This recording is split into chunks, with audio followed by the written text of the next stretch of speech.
Money. ఇది చూస్తే అంటే పెళ్లి కోసమే డబ్బు కోసమే పెళ్లి చేసుకున్నారా? డబ్బు కోసమే డివోర్స్ తీసుకుంటున్నారా? ప్రేమ ఎక్కడుంది ఇంకా? కనిపించదు కదా. అంటే అక్కడ ఏమొస్తుందంటే మేము ఎక్కువ అంటే కోర్టులలో కేసులు చూస్తాం కాబట్టి కొంతమంది ఏంటంటే ఈ డబ్బు పోతుందన్న ఉద్దేశంతోనైనా కలిసి ఉండే అవకాశాలు కొంతమంది ఉంటారు. ఆ డబ్బులు ఎందుకు ఇవ్వాలి, పోతే పోనీ ఇంకా అది మంచిగానే ఉన్నది కదా అని అనుకునే వాళ్ళు కొంతమంది కాపురం వెళ్ళిపోతారు. కానీ కొంతవరకు ఏంటంటే బాగా డబ్బున్న వ్యక్తికి ఇంకా అంటే ప్రాపర్టీని డివైడ్ చేసుకొని నా డబ్బులు నాకు ఇచ్చేస్తారన్న వ్యక్తి దగ్గర అడుగుతారు. 60 కోట్లు ఏంటి, 100 క్రోర్స్ కూడా అడుగుతారు. ఉన్నదంటే కంపల్సరీ కోర్టు కూడా గ్రాంట్ చేస్తుంది అంత ఆస్తి ఉన్నట్టయితే. ఆస్తి ఇప్పుడు ఈ మధ్య కాలంలో ఏంటంటే assets and liabilities they have to show it.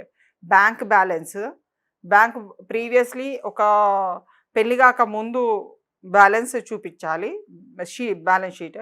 మళ్ళీ పెళ్ళైన తర్వాత విడాకులకు వేసే ముందు నీకు డబ్బులు కావాలన్నా ఎవరైనా సరే ఎవరైనా డబ్బులు కావాలి, మెయింటెనెన్స్ కావాలి అన్నప్పుడు, డైవర్స్లో మెయింటెనెన్స్ కావాలన్నప్పుడు కూడా ఇవన్నీ చూపించాలి. అంటే వాళ్ళ అసెట్స్ కనుక తెలిసి ఉంటే వాళ్ళ అసెట్స్ కూడా వీళ్ళు చూపించవలసి వస్తుంది. దాన్ని బట్టే వాళ్లకు అంటే పర్మనెంట్ అలిమోనీ అంటారు. పర్మనెంట్ అలిమోనీ కింద 60 కోట్లు మంజూరైనాయి. ఈ 60 కోట్లు ఇస్తాడా లేదా అన్నది కూడా మనకు తెలియదు. తర్వాత వాళ్ళు కూడా మళ్ళీ పిటిషన్స్ వేసుకొని రివ్యూ పిటిషన్స్ కానీ సుప్రీంకోర్టు వెళ్ళడం కానీ ఇలాంటివి ఏమన్నా కూడా చెయ్యొచ్చు దాంట్లో. కాకపోతే ఏంటంటే ఎందుకు సెలబ్రిటీస్ ఎక్కువ స్థానంలో ఇప్పుడు వస్తున్నారనంటే ఇప్పుడున్న లైఫ్కి, గతంలో ఉన్న లైఫ్కి, భవిష్యత్తు లైఫ్కి దే విల్ హ్యావ్ అన్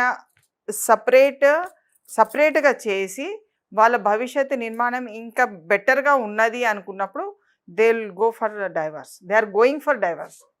అంటే ఇతనితో కలిసి ఉంటే నా ఫ్యూచర్ తగ్గిపోతుంది అన్న ఆలోచనలు ఎప్పుడైతే వస్తాయో ఎంత ఇస్తే అంత తీసుకొని వెళ్ళిపోయే అలాంటి పొజిషన్లో ఉన్నారు. కొంతమంది తీసుకోకుండా కూడా వెళ్ళే పొజిషన్లో ఉన్నారు. ఎందుకంటే ఎప్పుడు కూడా సఖ్యతతోని లేని జీవితము గడపడము నేరంగా భావించారు. కొంతమంది అట్లా నేరంగా భావిస్తారు. ఎంతసేపు ఊకే ఏడ్చుకుంటూ ఇంట్లో కూర్చోవడం ఏంటి, ఏడ్చుకుంటేనే జీవితాంతం గడపాలా, డైవర్స్ తీసుకుంటే ఆడు జాగాలు అంటాడు, నా జాగాలు నేను. కొంతమంది అయితే ఒక కేసులను అయితే భర్త చనిపోవాలని కూడా మొక్కిన వాళ్ళు ఉన్నారు. వీడు వద్దు, వీడు భారంగా ఉన్నది, వీడు చనిపోతేనే మంచిది అని కొలువులు అంటే ఆ అమ్మవాళ్ళని కొలిచిన దాఖలాలు కూడా ఉన్నాయి. అంటే అంత భయంకరంగా వాళ్ళ అనుభూతి చెందిండ్రు వాళ్ళ హరాస్మెంట్ అన్నప్పుడు ఆ స్థాయికి కూడా వెళ్ళిపోయే వాళ్ళు కూడా ఉంటారు. డైవర్స్ ఎప్పుడు you are not able to live with the person, నువ్వు బ్రతకలేవు, అంటే బ్రతకడానికి కావాల్సిన ఊపిరి నీకు రావట్లేదు అన్నప్పుడు నువ్వు గో ఫర్ డైవర్స్. కోర్టు ఉన్నది ఎందుకండి? కోర్టు మీకు డైవర్స్ ఇవ్వడానికి సంసిద్ధంగా ఉంది కదా.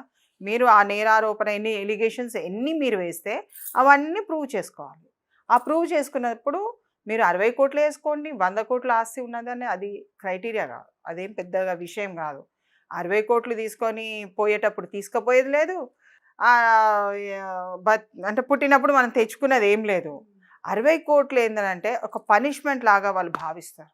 ఒక వైఫ్ హస్బెండ్ మీద భరణం అన్నది ఎక్కువ వేసినప్పుడు ఇదే వీడికి పనిష్మెంట్. ఎందుకంటే జైలుకు పంపించలేరు కదా, జైలుకు పోతే ఆస్తి అయినా రాదు, కసిగా కోపంగా కూడా ఉండొచ్చు. ఆ తృప్తి అన్నది దాంట్లో వాళ్ళు తీసుకోవచ్చు, తప్పులేదు దాంట్లో. ఎందుకంటే ఇదే way you should be satisfied కదా, ఏదో ఒక విధంగా నాకు సాటిస్ఫాక్షన్ రావాలి కదా. అలాంటి అవకాశాలు కూడా ఉంటాయి.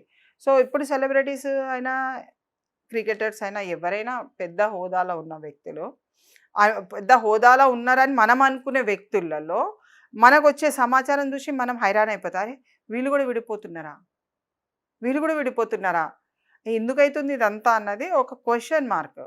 బట్ ఏంటంటే గతంలో మ్యారేజ్ కాకముందు ఉన్న వాళ్ళ జీవిత విధానాన్ని, మ్యారేజ్ అయిపోయిన తర్వాత జీవిత విధానాన్ని, మ్యారేజ్ అంటే ఇంకా ఫ్యూచర్ విధానంలో పెను మార్పులు వస్తాయని గమనించిన వ్యక్తులు వీళ్ళతో ఉండలేక, సఖ్యత చెయ్యలేక, ఇమిడలేక వాళ్ళు డైవర్స్కి వెళ్తారు.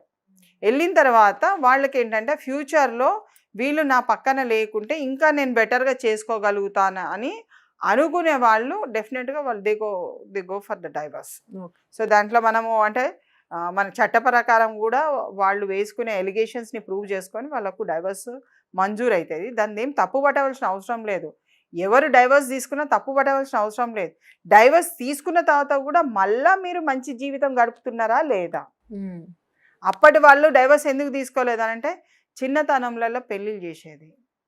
సో చిన్న ఏజ్ అంటే బిలో 18 ఇయర్స్కి మ్యారేజ్ అయ్యేది. ఆఫ్టర్ 18, 19, 20 లోపల మ్యారేజ్ అయిన వాళ్ళు కూడా సెట్ అవుతుంటారు. కానీ ఆఫ్టర్ 21 తర్వాత 21 నుంచి మీకు 30 లోపల మ్యారేజ్ అయిన వాళ్ళు కొంత సెటిల్ అవ్వడానికి కొంత కష్టపడవలసి వస్తుంది. ఆ కష్టాన్ని భరించలేని వాళ్ళు మళ్ళీ డైవర్స్ తీసుకుంటారు. ఈ చిన్నతనంలో ఏదనంటే నువ్వేది చెప్తే ఇప్పుడు టీచర్ ఒక 10th క్లాస్ వరకు మనం టీచర్ ఏది చెప్తే అదే రాయాలి. అమ్మ చెప్పింది కూడా వినరు. టీచర్ చెప్పిందే రాయాలి ఎగ్జామ్లల్లో. అవే కరెక్ట్, ఇవే కరెక్ట్ అని పిల్లల్లో ఒక ఆలోచన ఉంటుంది. అంటే వినే శక్తి అనేది ఆ ఏజ్ గ్రూప్కి ఎక్కువ ఉంటుంది. సో భర్త ఏది చెప్పినా కానీ మంచిదండి, సరే అండి. ఇప్పుడు మీరు పెద్దవాళ్ళని చూడండి, మీ అమ్మమ్మ కానీ మీ అమ్మ స్థానంలో ఉన్న వాళ్ళని కూడా చెప్పండి ఏం కావాలండి అండి అని మాట్లాడతారు. ఇప్పుడు వాళ్ళు పేర్లతోనే పిలుస్తారు. కొంతమంది బావా అని పిలవమని చెప్తే కూడా పిలిచే అంత అంటే అట్లా పిలవాలా, అంత అవసరమా అని కూడా చెప్తారు. సో నీకు ఏది అనిపిస్తే ముద్దుగా పిలవాలని నీ కోరిక ఉంటుంది. కానీ తల్లిదండ్రుల ముందు పిలిచేటప్పుడు చాలా హాట్గా ఉంటుంది. ఏంటి నా కొడుకుని ఇట్లా పిలుస్తుంది ఈమె, ఒక మిస్అండర్స్టాండింగ్ అనేది ఏర్పడుతుంది. సో రూమ్లలో పిలిచే విధానము, బయట బయట తల్లిదండ్రుల ముందు పిలిచే విధానము, సమాజంలో పిలిచే విధానంలో చాలా మార్పులు వస్తాయి. ఇక్కడ కూడా సాటిస్ఫాక్షన్ దొరకకుంటాయి.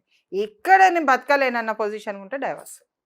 సో ఒక పర్మనెంట్ అలిమోనీ అన్నది, భరణం అన్నది ఒక పనిష్మెంట్గా భావిస్తూ మహిళలు చాలామంది కూడా ముందుకు వచ్చి ఎంతైతే అంత తీసుకొని వెళ్ళిపోవడానికి సిద్ధంగా ఉన్నారు. అక్కడ ఏంటంటే మీకు పనిష్మెంట్ ఫ్రమ్ ద కోర్ట్ అంటే క్రిమినల్ కేసు పనిష్మెంట్ తగ్గిపోతుంది. జీవితకాలం జైల్లో ఉండడం కంటే ఈ పైసలు ఇచ్చేస్తే ఇది వెళ్ళిపోతుంది అన్న భావనకే వస్తారు. చిన్న స్పూన్తో సహా కొట్లాడుకుంటారు. నేను ఇచ్చిన స్పూన్ నాకు కావాలి, దానికి కూడా కొట్లాడతారు. నువ్వే లేవు కానీ అంటే నా వస్తువు కూడా నీ దగ్గర ఉండద్దు, అంత దూరం వెళ్ళిపోతారు. సో శత్రుత్వం అన్నది చాలా విధాలుగా మనకు అంటే డైవర్స్లో ప్రధాన కారణం అన్నది శత్రుత్వం అన్నది పెరిగిపోతుంది. ఇన్సాటిస్ఫాక్షన్, యూ విల్ నాట్ అంటే భరించే శక్తి నీకు ఉండదు. తెగతెంపులు చేసుకుంటే కానీ